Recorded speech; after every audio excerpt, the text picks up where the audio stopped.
I'm Kelsey Goddard. I'm an assistant research professor at the University of Kansas. My pronouns are she, her. I'm a wheelchair user, a white woman in my 30s. And today I have wearing a brown sweater and have long brown hair. And I'll, let my colleague, co-presenter, Lily, introduce herself.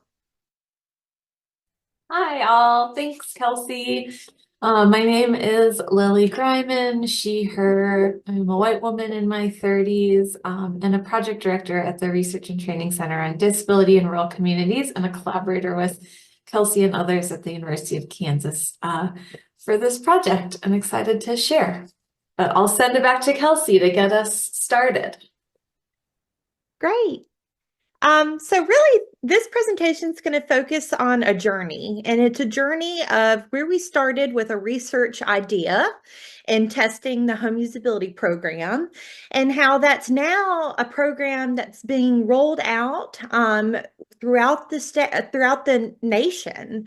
And so we want to kind of talk to you all about how we got from that point A to kind of that end point and getting that national rollout.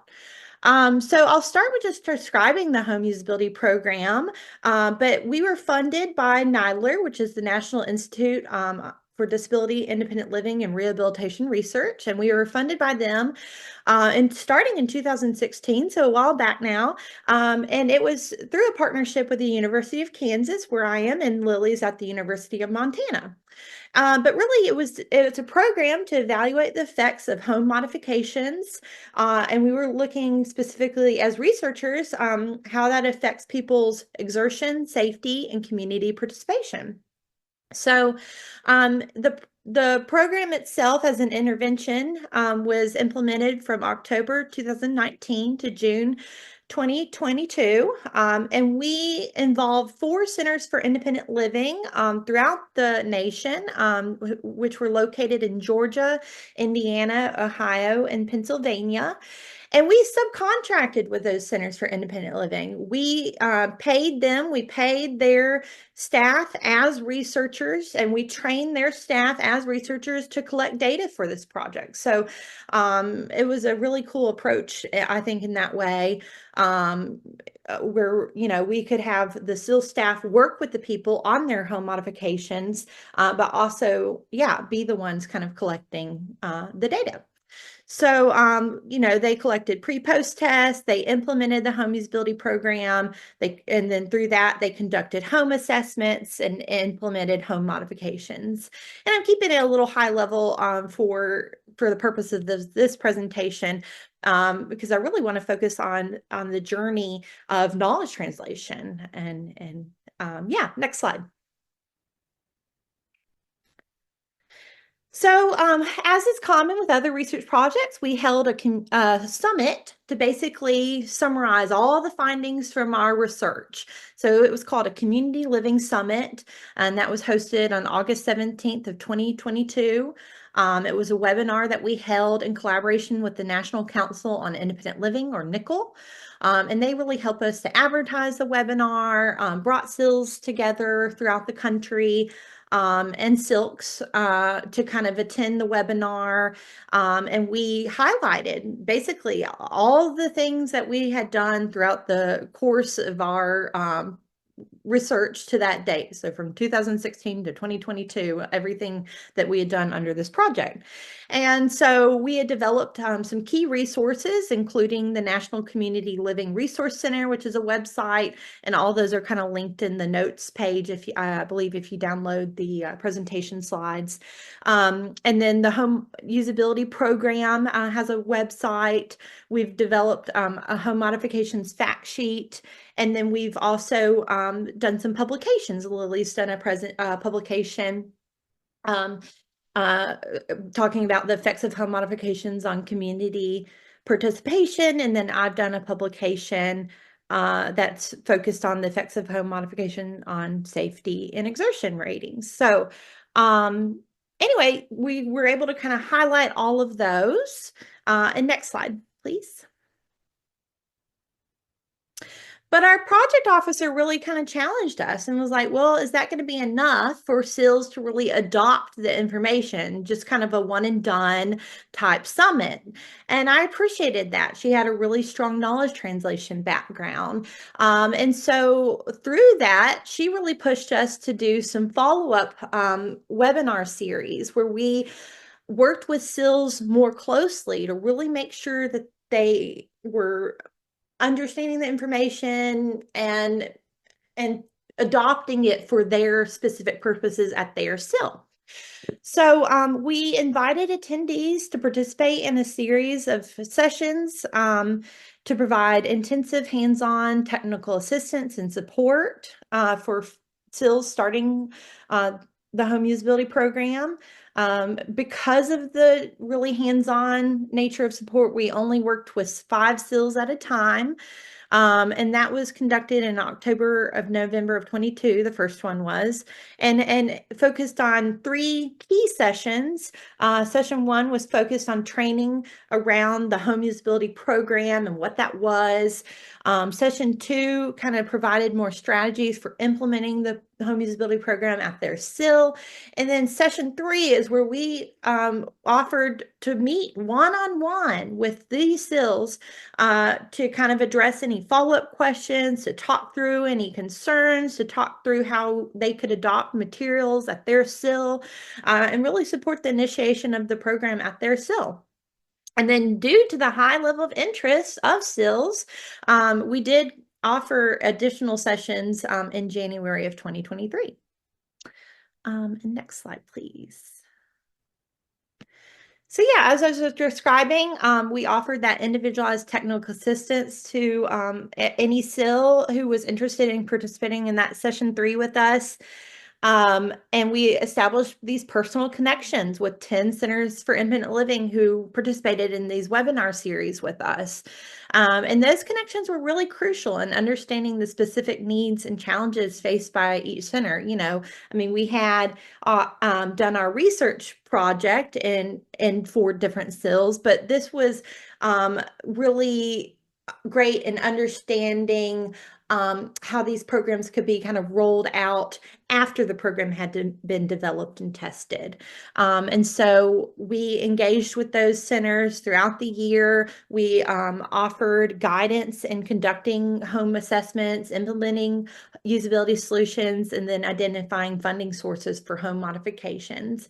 And then we didn't want to stop there, so we kept going. And Lily's going to talk about next how we basically engaged a home usability peer network so that these SILs could start connecting and talking with each other to really roll this out nationally. So yeah, Lily. Thank you, Kelsey. And yeah, thanks for switching to the next slide. This slide is good. Stay here though. Oh my gosh.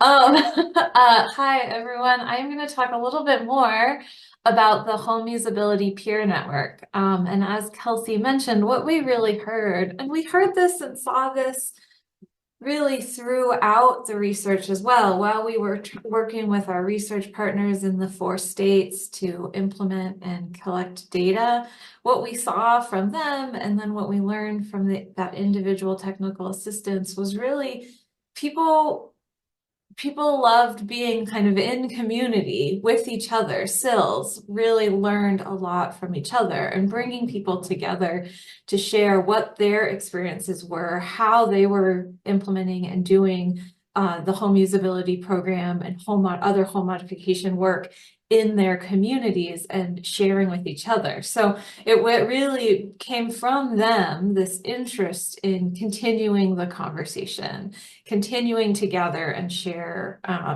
resources with each other. And so from that, and with our partnership with the National Council on Independent Living, we developed a home usability peer network. And we had our first kickoff in December of 2023. And really the goal of that network was to support and connect SILs to to support each other, connect them to each other, and then also connect them to resources and information about what centers, what they were doing, what the research, this includes all of the research finding from our project as well, but really wanting to grow that information and connect folks with everything that was out there. So folks were able to come together to share best practices, lessons learned, and then really importantly, provide some peer support. Next slide, please. So we were able to host a monthly meeting. We kind of kicked off in December, but then early in 2024, we hosted a monthly call with from January through June. The calls were about an hour long. We started each call with a 10 to 15 minute presentation. For many of these first calls, those were Kelsey and I sharing about some of the home usability program, the resources that were there, but we were also had the opportunity to bring on other centers and other presenters from across the country to just give a quick 10 to 15 minute presentation. And we recorded that 10 to 15 minute presentation. And then we turned off the recording and just had conversation and just opened it up for folks to ask questions, share their experiences, that kind of remaining 45 minutes. And then we posted, we were able to share that recording, but really keep the space, free and gather some of the resources and information shared by folks. So I think I'll actually go on to the next slide because we'll talk about that a little bit. So next slide, please. So what we would do is while we would have these conversations, we would work really hard to gather. It was amazing. We had pretty consistently 40 people on the call that would pretty consistently show up, and perhaps, as you can imagine, it's a little bit of an unwieldy conversation with 40 people on a Zoom call, but we really made it work. And we're exploring strategies to improve that. But what we would do is we would collect all of the resources. People would just send us everything in the chat, and we would get updates, and like notice of funding announcements would get shared, and we would collect all of those. And I say we, but I really mean Mary Kate at Nickel would collect all of that information and then post it on Nickel's website as a shared resource for anyone who was interested to access. And so we ended up gathering a lot of different, we have a link here to the current resource page, but I believe Nickel is updating it. They're going through some big website changes, and it's going to become a home usability resource hub. And that will contain resources around housing advocacy, different strategies for home assessments, community partnerships, and funding, which is always emerging as the most difficult component of doing this work, is finding the funding to do it. Identifying and providing resources for centers to identify home usability solutions and home modification solutions. And then also, like, how do you implement and then evaluate a home usability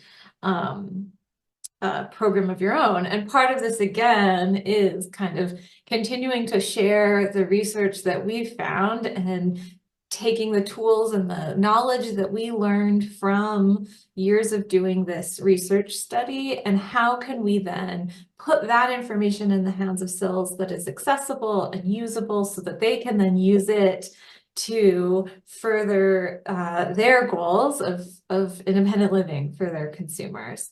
And I'm super happy to say that the Peer Network will be continuing. We are going to be doing our next call starting in November, and with the goal of of sustaining it into the future as a program that Nickel can support. So I think that's something that's really exciting, is hopefully our ability to take what we heard and what we learned from the community and keep it out there in a way that's not us as the researchers.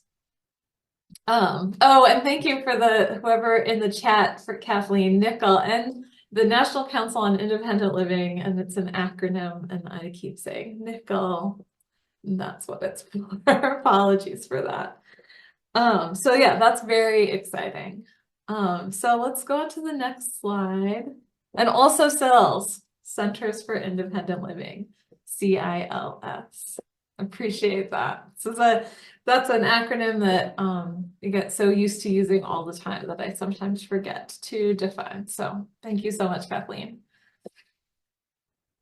So I wanted to just share some key lessons learned, right? And I think that's something from this project, really thinking about how we can strategically plan our KT activities and build upon. And I think that this project is a great example of that. We didn't really, there was ideas around knowledge translation, but we were really able to listen to our participants and react and respond to that in order to provide KT in the way that they wanted and in a way that was useful for them. The peer network is really, it organically evolved out of this. When we did those individualized TA sessions, what we heard was like, hey, these conversations are great. We don't want to stop. And so that showed us like, well, let's find a way to keep them going. I think that was something that, well, we have here really empowering our CIL staff as researchers, bringing them on. They were part of our IRB. This really leveraged their experiences, and we highly, highly valued their time and their experience. And I think what we've learned is we've developed these really strong relationships, both with our centers, but then also with the National Council on Independent Living, who recognizes that this is valuable. Housing and home modifications are not one of the core funded services that centers are explicitly funded to provide, and yet it is one of the top barriers and challenges and issues that are identified by consumers of those services, people with disabilities in the community. So many, many, many CILs provide these services, but do not always have access or information to resources about it or to each other to support each other in that work.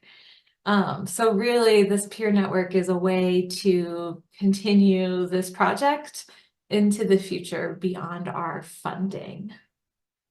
The next slide, please. And as Kelsey, Kelsey, I don't know if you said this in the beginning, but I really think of this, this is really a statement, and I feel like you should say it, but we don't want this as a document collecting dust, right? We want to see our work actually impacting the community, and by including our partners as researchers and now as peers, we really are hoping that we can live the nothing about us without us motto, and really make some changes out there. And I guess I can turn it over, Kelsey. I don't know if you have any other concluding things that I didn't manage to say, or Yeah, no, I think it was covered well. Yeah, really excited about the outcomes of this project. Again, something that started with just as an idea and as a research project to grow, as Lily said, so organically. But still, I think there's lessons to be learned in how we attain that growth, which we hope, yeah, we wanted to share and hope you all can learn from today.